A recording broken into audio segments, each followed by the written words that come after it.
COVID really ruined time because I forgot that the first movie came out in 2021. And when I saw that during the pandemic era, there was about 7 or 8 people in that theater. And then today, there was about 4 or 5 people in my theater.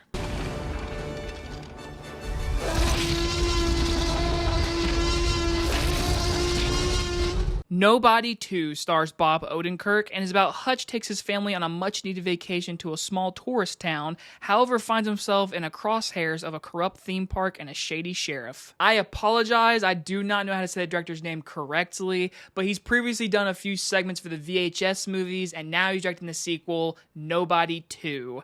So that original Nobody came out in 2021, and it's a movie I enjoyed, but my parents actually enjoyed it a lot more than me, and I actually own it on 4K. Like, I like this movie. It's enjoyable, but I have to admire it more because in college, I took an action class and we had to study the bus fighting scene. And so now I admire this movie a little bit more now. So with the sequel, I was open for a sequel. I mean, it definitely has that franchise ability. I like Bob Odenkirk ever since Breaking Bad, Better Call Saul. He's a great, great actor. So with this movie, I was just open-minded. And I'll say this. If you are a diehard fan of that original movie, like you love the original Nobody, go and see this movie. But for action fans, this is an easy breezy 90-minute action movie. So, of course, we'll begin with the positives. First things first, Bob Odenkirk returns. He's badass. I love to see him do these physical stunts. Like, I would have never thought Saul Goodman would be an action star, but here we are. Bob Odenkirk kicks ass. I love the family in this movie. I like how there's actually this family dynamic. In the first one is more of like a joke. He's a nobody. He's a family guy. This one, the family are involved in the action. They're involved in the scenery because they go to this town and basically there's bad guys and Bob Odenkirk steps in and you get punch 'em, blood, breaking bones, and that's basically your movie. I mean, that is. It's a very, very safe, easy sequel. And that could be a good thing or a bad thing. The good thing is it's enjoyable to watch. It's fun. It's 90 minutes. It's easy. It's really well made. I love the color in this movie. The cinematography is really well done. The fighting scenes are bone-breaking and they're enjoyable to watch. Nothing to me stood out as much as that bus fight scene from the first one, I will admit. The best action scene in this movie is the third act, the Waterpark, which has a bunch of like tricks, whatever, and people are getting exploding and stabbed, and it's a lot of fun. So the action is what you come for. It's enjoyable, but in my opinion, the action is nowhere near as good as the first one. Neither is the story. The story, like I said, very, very easy. The villains are very cookie cutter. There's nothing special about them. We'll get to my negative soon about the bad guy. But the movie itself is easy to watch. Like, I'll say this.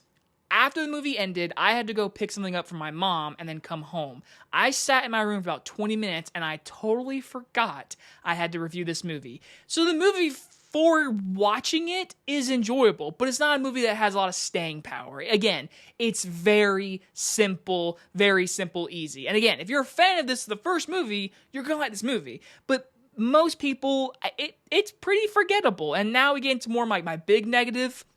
The dialogue of this movie, for an action movie, it's really generic, predictable dialogue. It's not the best, to be honest, and the worst performance I've ever seen her do. Sharon Stone is the bad guy in this movie. She is awful.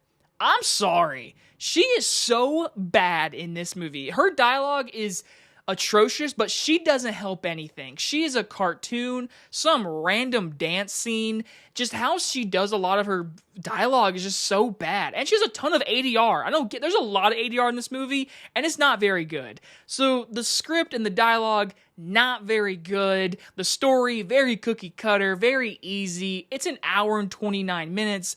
You get enough action to be entertained, but again, by the end of it, that first movie to me balanced the seriousness, the comedy, and like the silliness while also being a really straightforward, badass character movie.